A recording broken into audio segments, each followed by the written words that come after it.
நமக்கு நினைவூட்டுகிறது. நம் விடுதலைக்காக உயிர் தியாகம் செய்த பல வீரர்களுக்கு, சுதந்திர போராட்ட வீரர்களுக்கும் நாம் மரியாதை செலுத்தும் நாள் இது. உலக நாடுகள் அனைத்தும் வியக்கக்கூடிய அளவிற்கு அரசியலமைப்பு சட்டத்தை நாம் பெற்றுள்ளோம். இந்தியாவின் அனைத்து மக்களாட்சியின் மாண்பினையும் அதன் மதிப்பினையும் உயர்த்தும் வண்ணம் நம் அரசியலமைப்பு திகழ்த்துகிறது. அமெரிக்கா, சீனா, ரஷ்யா போன்ற நாடுகளுக்கு இணையாக விண்வெளியில் இந்தியாவின் இஸ்ரோ பல்வேறு சாதனைகளை திகழ்த்தி வருகிறது. அதற்கு உதாரணம் சந்திராயன் 1, சந்திராயன் 2 மற்றும் சந்திராயன் 3 போன்ற செயற்கைக்கோள்களே ஆகும்.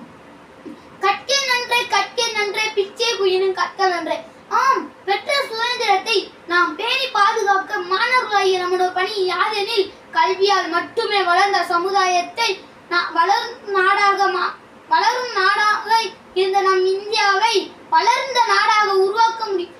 நம் கையில் என்ன இருக்கிறது என்று நினைக்காதீர்கள், நம்பிக்கையிலும் எல்லாம் இருக்கிறது என்பதை மறக்காதீர்கள் என்று பொன்மொழிக்கேற்ப நம்பிக்கை, உழைப்பு, முயற்சி போன்றவற்றை நம் மனதில் வளர்த்துக் கொண்டு வெற்றி நடை போட முற்படுவோம். வெற்றி கனியை சுவைக்க விரைவாக செயல்படுவோம். நம் வீதி நம்முடையது, நம் மக்கள் நம்முடையது என்று சுயநல சுல்தானாக சுற்றி வராமல் நம் நாடு பொதுநலம் என்று நினைப்போம். நம் பாரதம் நமக்கென கருதி இருப்போம். ஜெய்ஹிந்த். நன்றி, வணக்கம். தேசங்களிலும் இந்த நாள் மிக முக்கியமாக கொண்டாடப்படுகிறது. மூவர்ண கொடியை ஏற்றி தேசிய கீதம் பாடுவது கொண்டாட்டத்தின் உச்சம். அதே செங்கோட்டையில் இருந்து பிரதமர் தேசிய கொடியை ஏற்றுவது இந்த தேசிய விழாவின் உச்சம். ஒவ்வொரு இந்தியரும் ஜாதி, மத, மொழி வேறுபாடு இன்றி தமது தேசிய கொடியின் கீழ் இந்த நாளை கொண்டாடுகிறார்கள். ஆகஸ்ட் 15ஆம் நாள் பல நாடுகளில் இந்திய தினம் என்று அழைக்கப்பட்டு வருகிறது. இந்திய சுதந்திர தினம் நாட்டு மக்களிடையே தேசிய உணர்வு மற்றும் சகோதரத்துவ உணர்வுகளை தூண்டி ஒற்றுமையை ஏற்படுத்துகிறது. பிரிட்டிஷ் ஆட்சியிலிருந்து விடுபட்ட புதிய இந்தியாவின் விடியலை இது நமக்கு நினைவூட்டுகிறது.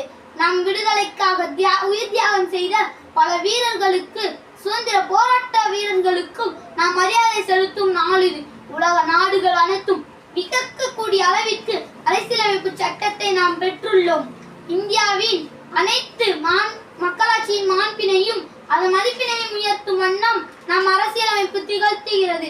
அமெரிக்கா, சீனா, ரஷ்யா போன்ற நாடுகளுக்கு இணையாக விண்வெளியில் இந்தியாவின் இஸ்ரோ பல்வேறு சாதனைகளை திகழ்த்தி வருகிறது. அதற்கு உதாரணம் சந்திராயன் 1, சந்திராயன் 2 மற்றும் சந்திராயன் 3 போன்ற செயற்கைக்கோள்களே ஆகும். கற்கே நன்றே பிச்சை புயினும் கற்கள் நன்றே. ஆம், பெற்ற சுதந்திரத்தை நாம் பேணி பாதுகாக்க மாணவர்களாகிய நம்முடைய பணி யாதெனில்